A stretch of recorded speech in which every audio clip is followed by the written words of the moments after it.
This is not like any other Luka Doncic trade video on YouTube. I know you've probably watched 15 already and still can't make sense of this trade, because they're breaking it down in basketball terms. But this isn't about the basketball. There is no basketball reasoning or justification for trading Luka Doncic. And although you might call me a conspiracy theorist now, by the end of the video I bet you'll agree with me when you hear what I have to say. No part of this makes any sense. Luka Doncic is a Laker. In the middle of a Saturday night, I woke up like everyone else and saw the tweet that he's been traded for Anthony Davis. Don't fall for the fact that AD's a big name. That is the single worst trade in NBA history. And it's hard to believe that anyone can be this stupid. The fact that when Laker GM Rob Pelinka first heard of the proposal, he said, quote, "Are you joking?" Maybe you shouldn't go ahead with that trade. Because you don't just trade Luka Doncic. If you were to have made a list of the most untouchable players in the NBA, that under no circumstances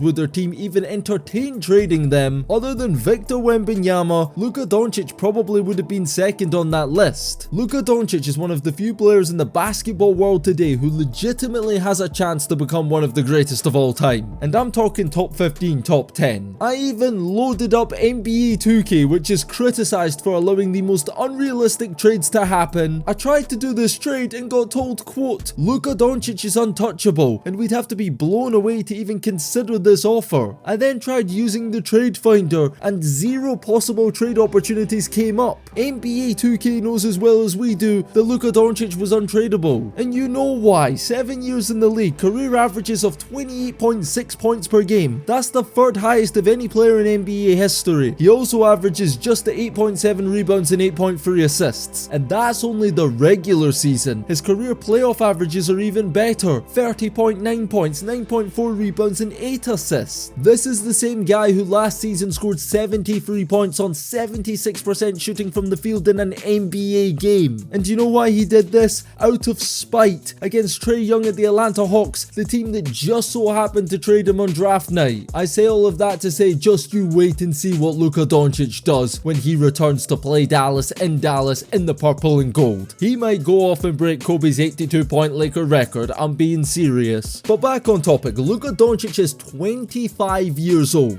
Let me say that again, 25 years old. In terms of 25-year-old players, he is among the most accomplished in NBA history. Based on his career averages so far, he has a legitimate chance to not only break LeBron's all-time scoring record, but also the all-time assist record too. Now, whether he does this or not depends on durability, longevity, and things like that. But that's not even the point. The point is Luka Doncic is a generational player, and although that word is overused these days, if there can only be one player in a generation, then Luka Doncic might be that guy right now. He had a Hall of Fame resume as a 19-year-old before even being drafted based on his accomplishments overseas as a teenager. What he did in EuroLeague is what I do on my career on 2K. He won Rookie of the Year, MVP, the championship, and Finals MVP in the same season. Luka was 17 years old going up against NBA players in their primes and won a gold medal for Slovenia Eurobasket. He didn't even have to play in the NBA, he would have been a Hall of Famer, and at 25 years old, based on his NBA accomplishments since coming into the league, he could retire tomorrow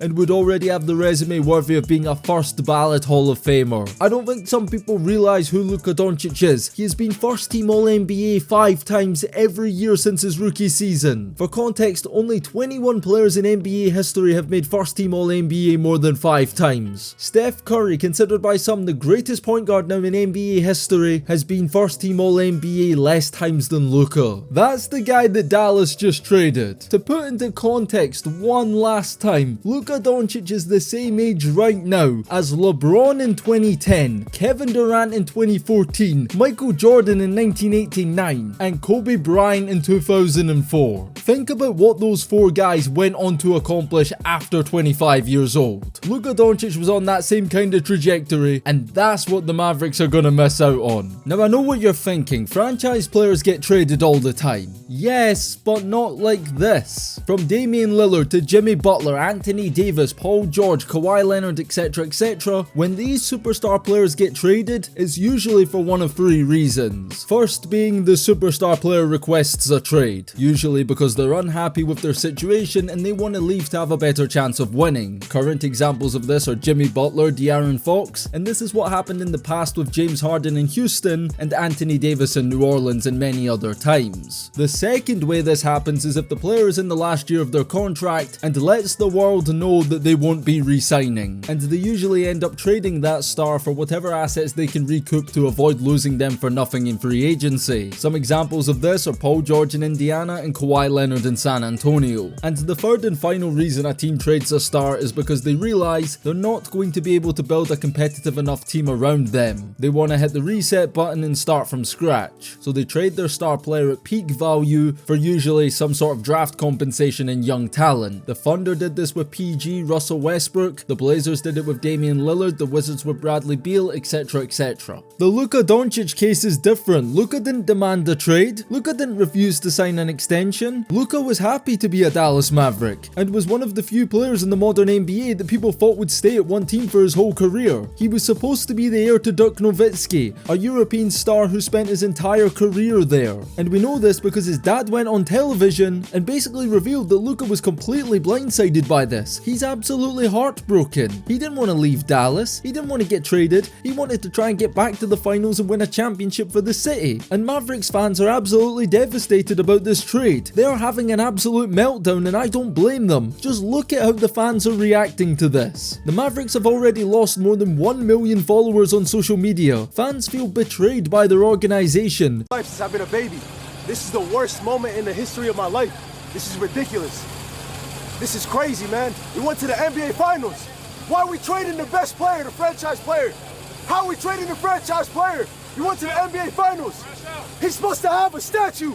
Season ticket holders, they've been blindsided and hoodwinked by what's happened. Even NBA players can't believe it. Look at the reactions from the Suns and Warriors once they found out about the Luka trade during the game. Obviously things can change and happen very quickly in the NBA, but it doesn't make what happened make any more sense. Because it's not like in other cases, the Mavericks have been trying for years to compete and can't get over the hump. No, they made the NBA Finals last season. They won the Western Conference in convincing fashion, destroying the Minnesota Timberwolves in 5 games, and that was primarily because of Luka. Last season it looked like they had it all figured out. The mid-season trades, the emergence of Derek Lively, the chemistry and brotherhood between Luka and Kyrie. This team had everything to compete, not just this year and next year, but well into the future too. And they threw it all away without hesitation. And here's where things get really suspicious. In every one of those cases I mentioned in regards to stars wanting a trade, from Dame to AD to Kawhi, and perfect example right now in Jimmy Butler. When a star is getting traded, it's usually a very long process. Everybody knows Jimmy Butler is leaving the Miami Heat. We've known since the beginning of the season. But we're in February and it's not happened yet. Why? Because front offices want to explore their options. They want to make calls, generate interest, start a bidding war, negotiate, and try and get the best possible return for their star player. Because star players are the hardest thing to come by in the NBA. The Miami Heat know this with Jimmy Butler, who's turning 36 years old this year. Don't get me wrong, Jimmy's a fantastic player, a playoff riser, we know all of that, but he's not even in the same stratosphere as Luka Doncic, and in terms of market value, it's not even comparable. An anonymous NBA GM was asked what he would have offered for Luka Doncic if he'd known he was available, and he said, quote, everything. And he's not the only one. There are multiple NBA teams that would gut their entire roster to get Luka Doncic on their team. I'm actually trying to think of the few NBA players that wouldn't get traded for Luka Doncic. I'm saying Wembanyama, Jokic, Giannis, SGA because of how good the Thunder are, Tatum probably because the Celtics are champions and they wouldn't want to break it up, and maybe Steph Curry for sentimental reasons. Other than that, which other NBA team wouldn't swap their franchise guy for Luka Doncic if they had the chance? And here's where conspiracy cannot be ignored. With everyone shocked about what's happened, the general manager Nick Harrison had no choice but to address the media, and what he revealed in this press conference was even more shocking. He said that defense wins championships and his justification for trading for Anthony Davis is because he believes that it gives the Mavs a better chance of winning now and in the future. You tell me how trading away potentially the best NBA player 25 years or younger gives you a better chance of winning in the future. How does pairing a 32-year-old Kyrie Irving and an injury-prone 31-year-old Anthony Davis make you a better team right now? Klay Thompson, Kyrie Irving and AD might sound like a great big three on paper, but it's 5 years too late. In the last few years, how many big threes have we seen come, go, and fail? But that's not the craziest part of this. Nick Harrison revealed that the only team he had a conversation with about trading Luka was the Los Angeles Lakers and Rob Pelinka. You mean to tell me you have arguably the most desirable trade asset in the entire NBA and you're only willing to entertain offers from one team? Anthony Davis is a phenomenal NBA player, make no mistake about it, but that is just bad business. Why would you not hear calls from other teams? In a trade market where we've seen Rudy Gobert get traded for 5 first-round picks, Mikal Bridges got traded for 4 first-round picks, and you don't even want to hear what other teams might offer for Luka Doncic. You don't want to call the New York Knicks with all their draft capital and assets and get an idea of what they could offer to reunite Luka with Jalen Brunson at Madison Square Garden. You don't want to hear what Sam Presti and OKC, who have 12 first-round picks and a bunch of talent they're not going to be able to pay long-term, that's not even a call worth taking? I mean, just hypothetically speaking, OKC could have offered what? 3 or 4 legitimate starting caliber players? Whether it's Hartenstein, Chet, Isaiah Joe, Lou Dort, J-Dub, Caruso, whoever, and as many picks as you could possibly ever want, which you could then use to go and get somebody like Jimmy Butler. Had they gone about it that way, in that case you can turn around and say they set themselves up to be better now and in the future. But this wasn't even a good deal. The Lakers absolutely fleeced them. Outside of Anthony Davis, what did they get? They got 1 pick.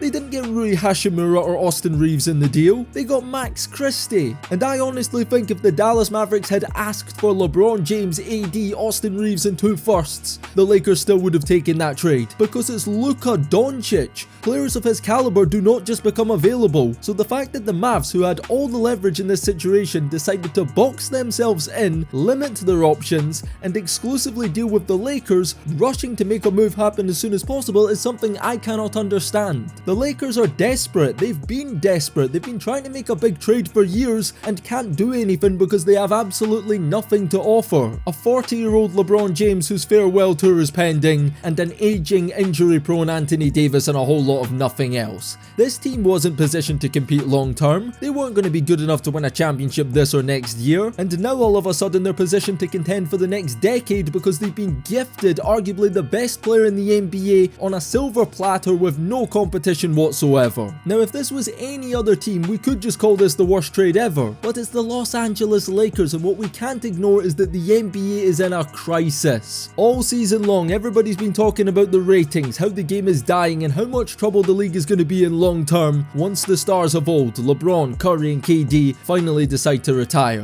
The discourse around NBA basketball has gone insane. You have legends like Shaq and Charles Barkley on national TV telling you the product is terrible. You have the commissioner Adam Silver changing from 12 to 10-minute quarters, adjusting all kind of rules, bringing the NBA to Europe, adding Barcelona, Real Madrid and a bunch of EuroLeague teams. You got former players coming up with all kind of sport-altering suggestions, like adding 4-point lines, making dunks worth 3 points, putting a limit on how many 3-pointers teams can take per game. Everyone has gone mad. Make no mistake about it, the NBA is desperate. Domestically, the NFL is absolutely destroying them. Now think about this. In the last decade, we saw the NBA make an extensive effort to support small market teams. The Pelicans getting the #1 pick in the Zion draft against all odds right when AD was getting traded was very questionable. With all the history with France and San Antonio, the Spurs getting Wemby was again very questionable. Taking it all the way back to Patrick Ewing going to the New York Knicks. People have theorized for years that the NBA sometimes intervenes in getting certain players to certain destinations. Now back to my point, the introduction of the Supermax was to allow small market teams to pay more to incentivize the superstars that they draft to stay at their team. This was all done to favor small market teams. That's why we see a Nikola Jokic still in Denver, a Giannis Antetokounmpo still in Milwaukee. But what the NBA is realizing is that people don't care about these teams. You've got 2 all-time great talents in Jokic and Giannis, yet when they're in the finals, nobody watches. They have a face of the league crisis. They've been trying to anoint the next guy for years and nothing has stuck. Ratings are at an all-time low. The NBA needs the Lakers now more than ever. They are the biggest NBA franchise, the talk of the town no matter how good or bad they are. Is it far-fetched to believe that this trade could have been orchestrated by the NBA as a desperate attempt to shift the discourse, reignite interest and save the league that's looking in real trouble long term? The idea being, let's make sure the Lakers have a guy that can guarantee them to be relevant. Let's put Luka Doncic in the purple and gold and see if Hall Hollywood and the marketing machine can push him to be that next face the league is so desperately looking for. We already know the Celtics are here to stay and compete long term. By bringing Luka to LA, could that potential rivalry with Tatum and Luka, seeing the Lakers versus Celtics in the finals again, is that something that could possibly save the league? It's no secret that the NBA is known for assisting the Lakers in times of hardship. When Kobe was on the verge of leaving LA, that went against the league's best interests. Next thing you know, a questionable trade is approved that lands Kobe Pau Gasol, which was just the right amount of help he needed to go and win 2 championships. Desperate times call for desperate measures, and this was a top secret operation. In a league where everything, and I mean everything, gets leaked, nobody knew anything about this until the trade was done. It was so far-fetched that people genuinely thought that Shams got hacked.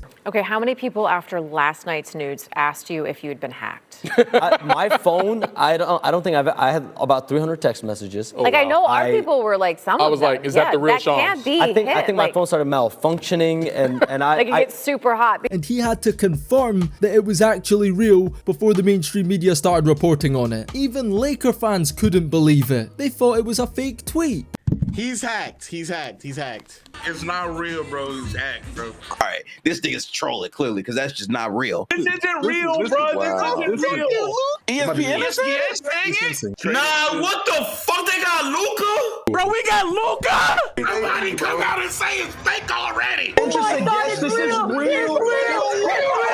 Oh my goodness! Oh my god! Oh my god! Niggas got Luka, bro. Y'all niggas better start putting respect on Rob. Both Anthony Davis and Luka Doncic were completely in the dark. They had no idea this was happening. How often in today's NBA are NBA stars traded and they are completely oblivious to what's going on? The Mavericks head coach Jason Kidd had no idea this was happening either. What kind of competent team with winning aspirations doesn't consult the head coach about the possibility of trading their best player? Watch how Nico Harrison, the GM, just threw Jason Kidd under the bus, and with every Mavericks fan wanting his head on a stick for betraying their trust, he just walked out of the press conference like he didn't just set the franchise back a decade. All right, I know there's a lot of questions. Thanks, everybody. Appreciate it. Great job.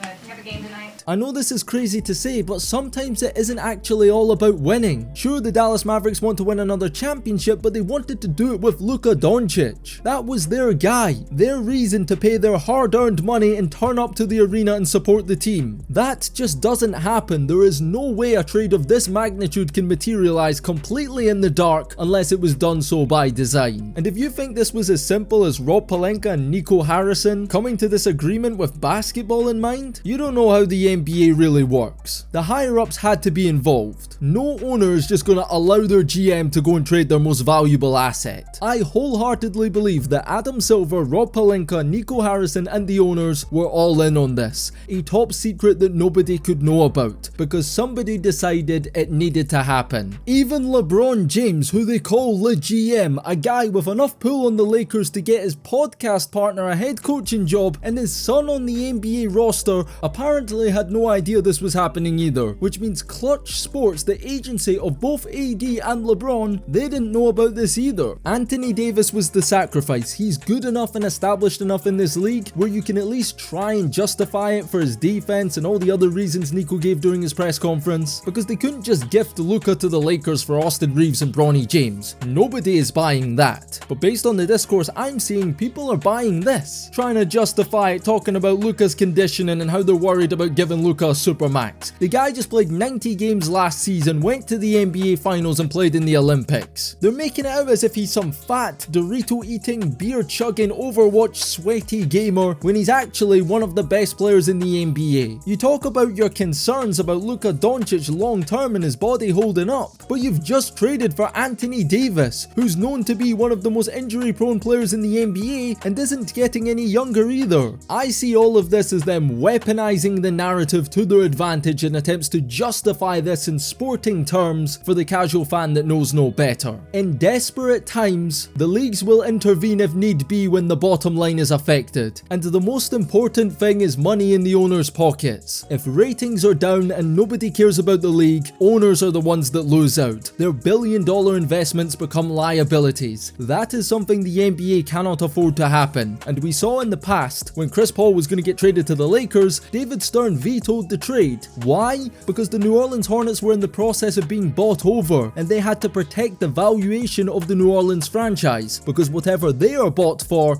sets the standard of what other NBA teams will be worth in the future, and that is ultimately what NBA owners really care about. Hello, I like money. Sorry to break it to you, but they don't look at this league as a passion project the way a Steve Ballmer or Mark Cuban did. When billions of dollars are at stake, winning championships is pretty insignificant. Now let me throw another spanner in the works. Mark Cuban, the man who drafted Luka Doncic, said things like this in the past. Trades is the hardest, right? Trades is hard. I've cried when I've traded somebody, yeah.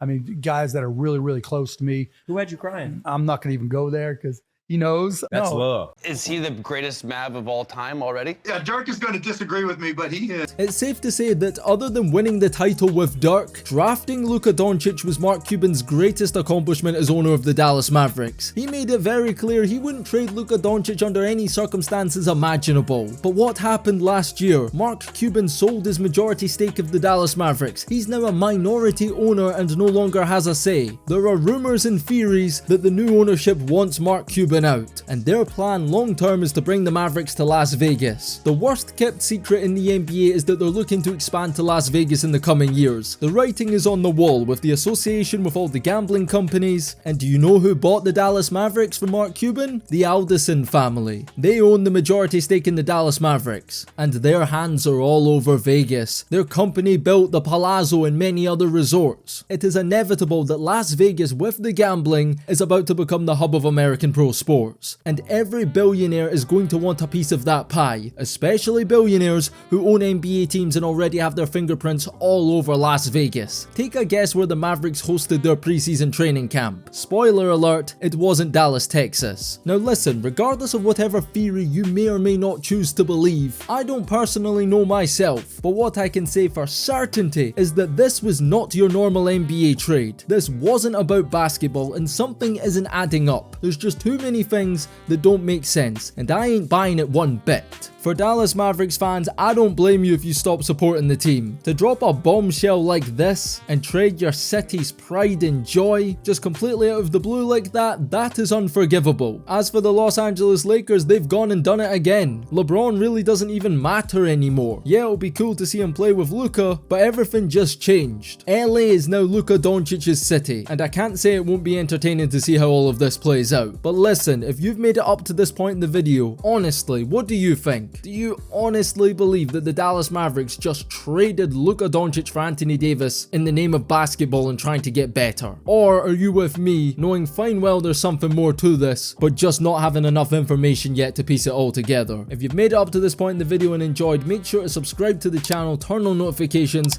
and click the big box in the middle of your screen to check out our last video that I know if you've made it up to this point you will enjoy. And on that note, it's DKM signing out. Until next time, and peace.